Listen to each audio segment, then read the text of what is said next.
maya kashayda tushka dhabankaaga ku yaala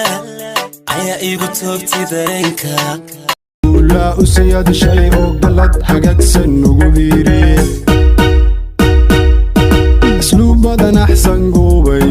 جردن anigu basi يا رير أبكو مورور عادن يا بال